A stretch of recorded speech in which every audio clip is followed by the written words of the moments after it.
তাদের কাছে মেসেজ ছিল যে আওয়ামী লীগ যদি পতন হয় বিএনপি মেসাকার করে ফেলবে। বিএনপি সন্ত্রাসী দল না, বিএনপি জনগণের দল, বিএনপি জিয়া রহমানের দল, বিএনপি তারেক রহমানের দল, বিএনপি দেশনায়ক জনাব তারেক রহমানের দল। কাজেই আমি আপনাদেরকে অনুরোধ করব, কেউ আপনারা 1 টাকা চাঁদা দিবেন না, যার যার মহল্লা আপনারা নিজেরা পাহারা দিয়ে রাখবেন। এটা দেশনায়ক জনাব তারেক রহমানের একটি নির্দেশ। সেই নির্দেশনা আমরা মেনে চলবো। চূড়ান্ত বিজয় না হওয়া পর্যন্ত আমরা অপেক্ষা করব।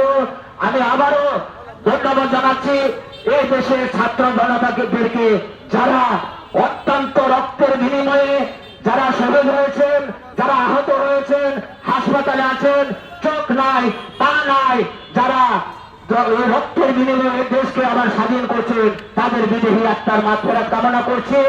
সর্বোপরি শেরপুর জেলা আইন শৃঙ্খলা রক্ষাকারী বাহিনী ভাইদেরকে আমি উদ্দেশ্য করে বলছি, আপনারা ভয় পাবেন না।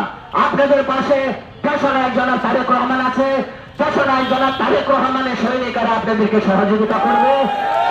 আপনারা ডাকবেন, আমরা আপনাদের ডাকে আমরা সাড়া দিব। আমরা আইন শৃঙ্খলা পরিস্থিতি শেরপুরে স্বাভাবিক করার জন্য সকল প্রকার নেতৃবৃন্দদেরকে আমি বিশেষভাবে অনুরোধ করছি। আমি সেনাবাহিনীর ভাইদের প্রতি উদ্দেশ্য করে বলছি, আপনারা এদেশের দামাল সন্তান, আপনারা এদেশের নির্ভরযোগ্য, আপনারা অত্যন্ত পরিচ্ছন্ন। আপনাদের কারণে, কঠিন পরিশ্রমের কারণে, লোক লালসার ঊর্ধ্বে রেখে আপনারা এই স্বৈরাচারী শেখ হাসিনাকে রিজাইন দিতে বাধ্য করছেন। আপনাদেরকে আমি ধন্যবাদ জানাচ্ছি। বিশেষ করে আমাদের এই শেরপুরের এই সন্তান, আমাদের দেশের সেনা প্রধান, ওনার বাড়ি জনাব ওয়াকারুজ্জামান, ওনার বাড়ি আমাদের শেরপুরে।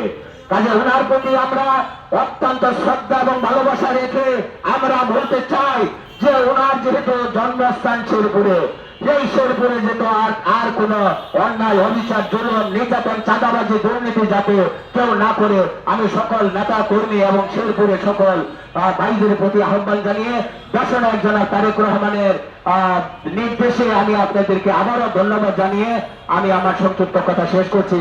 বাংলাদেশ জিন্দাবাদ, দেশনায়ক জনাব তারেক রহমান জিন্দাবাদ, শহীদ জিয়া অমর হোক, দেশনেত্রী বেগম খালেদা জিয়া জিন্দাবাদ। সকলকে ধন্যবাদ। আসসালামু আলাইকুম।